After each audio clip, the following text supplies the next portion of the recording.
I, 28M, inherited my grandmother's house when she passed away last year. This whole situation is complex, so let me give some background. My parents divorced when I was 7, and my mom struggled with depression afterward. She wasn't really able to take care of me properly, and my dad had moved across the country for work. My grandmother stepped in and basically raised me. The house I inherited isn't anything fancy, just a 3-bedroom single-story in a quiet neighborhood built in the 1970s. But it's where I grew up, full of memories and the only real home I've ever known. My grandmother left it to me in her will because I was the only one who visited her regularly and helped take care of her in her final years. I spent every weekend there during her last 2 years, helping with medications, taking her to doctor appointments, and just keeping her company. My cousin Harold, 32M, has always been the problem child in our family. Growing up, he was constantly in trouble, stealing from stores, getting into fights, and eventually dropping out of high school. My Aunt Linda, 54F, always made excuses for him, saying he had ADHD and was just misunderstood. She enabled his behavior, constantly bailing him out of trouble and giving him money. Harold managed to get into community college but dropped out after 1 semester. He's had probably 15 different jobs in the last decade, never lasting more than a few months at each one. He's been married and divorced twice. His first marriage lasted 6 months before his wife caught him cheating. His second wife Sarah took him for everything he had in the divorce after discovering he had gambled away their savings and maxed out multiple credit cards in her name. I hadn't really spoken to Harold much in recent years. He showed up to grandmother's funeral, complained about not getting anything in the will, then disappeared again. So I was surprised when he called me 3 months ago saying he was being evicted from his apartment and needed a place to stay. He sounded desperate, saying he had nowhere else to go and promised it would just be for a few weeks until he got back on his feet. Against my better judgment, and despite my girlfriend Rachel warning me it was a bad idea, I agreed to let him stay in one of the spare bedrooms. I work as a software developer and make good money, so covering the bills wasn't an issue. I figured helping family through a rough patch was the right thing to do. The first week was actually okay. Harold kept to himself, was fairly quiet, and seemed genuinely grateful. He even cleaned up after himself and bought groceries once with the last of his money. But things started changing during week 2. It started small. He began inviting friends over without asking, leaving dirty dishes everywhere, and eating all the food without contributing anything. The friends would stay late, being loud while I was trying to work. I work from home 3 days a week. When I confronted him about it, he always had excuses. He was broke. He had job interviews lined up. He'd pay me back once he got on his feet. He even tried guilt-tripping me, saying grandmother would have wanted him to feel welcome here. That particularly bothered me because grandmother had actually warned me about Harold before she died, telling me never to loan him money or trust his promises. The real problem started about a month ago when his new girlfriend Maria moved in without my permission. I came home from work one day to find her stuff all over the living room, clothes, makeup, even her pet cat which I'm allergic to. Harold acted like it was no big deal, saying she needed a place to stay too and there was plenty of room. When I told him firmly that she couldn't live here, he accused me of being selfish and said I was hoarding grandmother's house. Within days, they had completely taken over. I went on a weekend trip to visit Rachel, and when I came back, they had moved into the master bedroom, which was my room. They had moved all my things to the smallest bedroom, which they had cleared out by putting my stuff in the garage. They had rearranged all the furniture and even taken down some of grandmother's photos that had been on the walls. When I confronted them, Harold said the master bedroom made more sense for them since there were 2 of them. He said I was being selfish for wanting it all to myself when I had the whole house. Maria chimed in saying they were making the space more livable and that my grandmother's decor was outdated anyway. I gave them a formal 30-day notice to vacate, printed out and everything. Harold laughed and ripped it up, saying I couldn't evict family. He claimed grandmother had verbally promised him years ago that he could always live in the house if he needed to. This was a complete lie. Grandmother couldn't stand Harold and his irresponsible behavior. She had actually changed her will 5 years ago specifically to exclude him after he tried to get her to co-sign a car loan. The final straw came last week when I discovered they had pawned some of my grandmother's jewelry that I had been keeping in my dresser drawer. These weren't just any pieces, they included her wedding ring and a locket that had been passed down through 4 generations. When I discovered they were missing and confronted Harold, he first denied taking them. Then when I said I was calling the police, he changed his story and claimed he had just borrowed them temporarily and would get them back. I called the police anyway and filed a report, but Harold and Maria had some story ready about how the jewelry was actually promised to him by grandmother. Since they're now legally residents and there was no proof either way about the jewelry, the police said it was a civil matter. I've started formal eviction proceedings but Harold is fighting it every step of the way. He's telling everyone in the family that I'm a greedy, heartless person who is trying to make him and his pregnant girlfriend homeless. Yes, Maria is suddenly pregnant, though the timing seems very convenient and I haven't seen any actual evidence of this pregnancy. My Aunt Linda is blowing up my phone constantly, saying I need to be more understanding and that family helps family. She's convinced Harold has finally matured and just needs one more chance. She even had the nerve to say grandmother would be ashamed of me for not sharing my unearned wealth with less fortunate family members. I feel like I'm going crazy. This was my grandmother's house that she specifically left to me after I spent years helping care for her.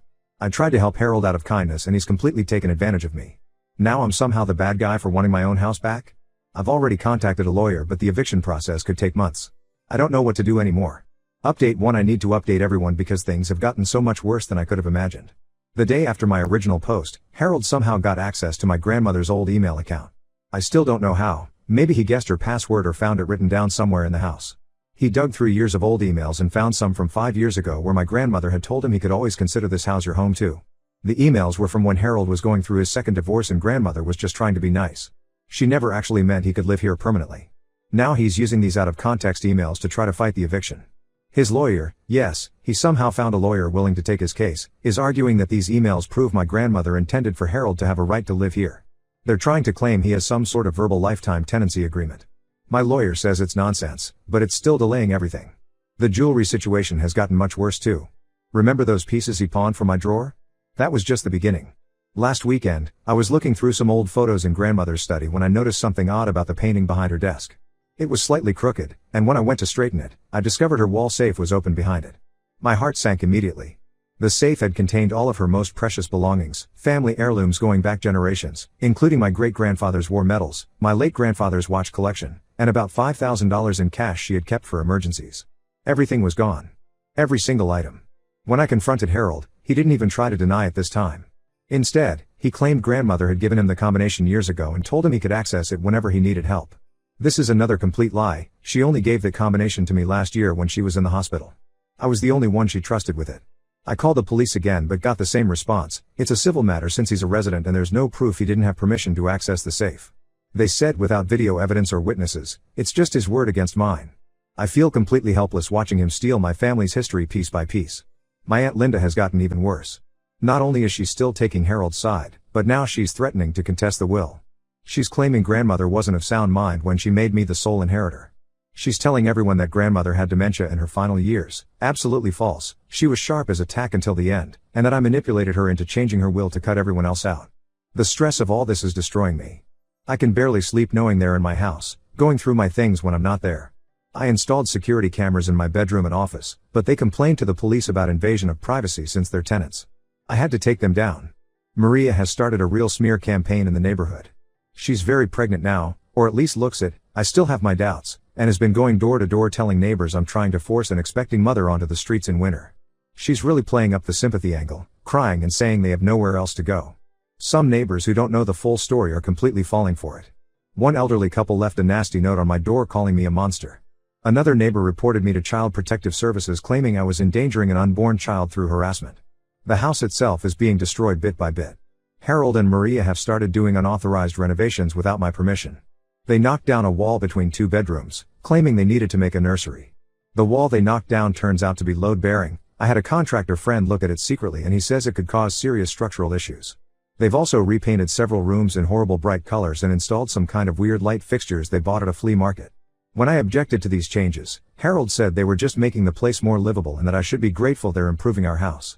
He keeps emphasizing the our part, like he truly believes he has an equal claim to it.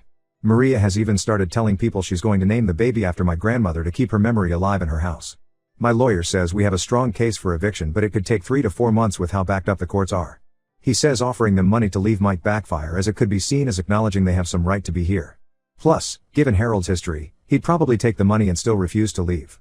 The only small victory in all this is that I managed to get into grandmother's safe deposit box at the bank before Harold found out about it.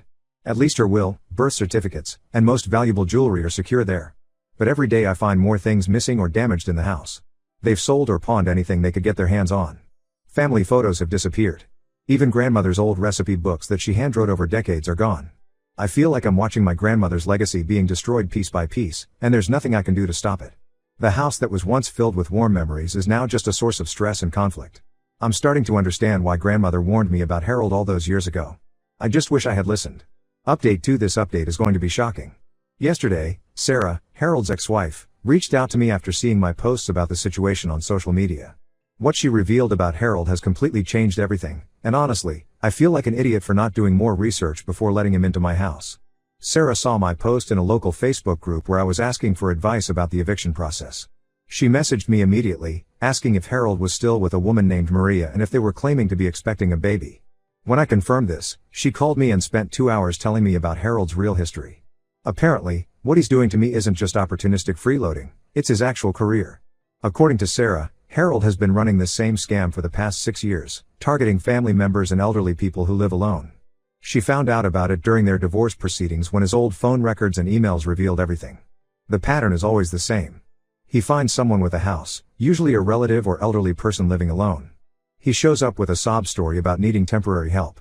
Once he's in, he brings in a female accomplice who quickly announces a pregnancy. They take over the house, claim some sort of verbal agreement or promise about their right to live there, and make it as difficult as possible for the owner to remove them. Sarah told me about his previous scams in detail. Before targeting me, he did this to her elderly Aunt Martha. Harold moved in temporarily, claiming he needed a place while going through our divorce. Within weeks, he had moved in a different girlfriend, not Maria, claimed the aunt had promised him he could live there, and even used a fake pregnancy story. The aunt, who was 76 at the time, became so stressed she had a stroke and had to be moved to a nursing home. Harold and his girlfriend lived in her house rent-free for over a year before finally being evicted. But here's the worst part, Maria isn't just some innocent girlfriend caught up in Harold's schemes. She's actually a known accomplice who has worked with him before. She's not even really pregnant, she uses a series of increasingly larger prosthetic pregnancy bellies to sell the story. Sarah sent me links to court records showing Maria has been involved in at least 4 similar scams in other states, sometimes using different names. After talking to Sarah, I hired a private investigator. Within days, he found multiple police reports and court records showing Harold and Maria's pattern of behavior. They've done this in Michigan, Ohio, and Pennsylvania, always targeting family members or elderly people who live alone. They stay until they've stripped the house of anything valuable, then move on to their next target. The investigator discovered something else that shocked me. Maria is actually still legally married to someone in Florida and has outstanding warrants in 2 states for fraud and theft. She's not just a squatter, she's a professional scammer who specifically targets vulnerable homeowners. I've turned all this information over to my lawyer and the police. Now that there's evidence of a broader pattern of fraud, they're taking it much more seriously. The police have reopened the investigation into the stolen jewelry and safe contents, and they're coordinating with departments in other states where Harold and Maria have warrants. My Aunt Linda still doesn't believe any of it. When I showed her the court records and police reports, she accused me of fabricating them to make Harold look bad. She's convinced this is all some elaborate plot I've created to deny her son his rightful inheritance. Several other family members are also still defending Harold, saying he's being set up or that his past mistakes shouldn't define him. The most infuriating part is that while all this was coming to light, Harold and Maria were still causing damage to the house. They've now removed and sold all the copper piping from the basement, claiming they were updating the plumbing. They've also somehow managed to access my grandmother's old investment accounts and are trying to claim she verbally promised those to Harold as well. My lawyer is drafting emergency court filings based on the new evidence of fraud. He says this changes everything. Instead of a simple eviction, we're now looking at criminal charges for organized fraud and theft. The police have finally issued warrants for both Harold and Maria, but they're claiming they can't remove them from the house without a formal eviction order unless they catch them committing a crime. I feel like such a fool for not checking into Harold's background before letting him stay. Sarah warned me that Harold and Maria are likely planning their next scam already, probably targeting another family member once they're finally forced out of my house. At least now I have proof that this wasn't just family drama, it was a calculated criminal operation from the start. Update 3. Finally, I have a resolution to share, though it's not exactly a happy ending. After my last update, things moved quickly. The police arrested Maria when she tried to pawn more of my grandmother's jewelry at a shop where I had already alerted them. They found the fake pregnancy prosthetics in her car, along with documents showing their next potential targets, including addresses and personal information of several elderly residents in nearby towns. Harold tried to run when the police showed up, but they caught him trying to break into my grandmother's old investment account at the bank.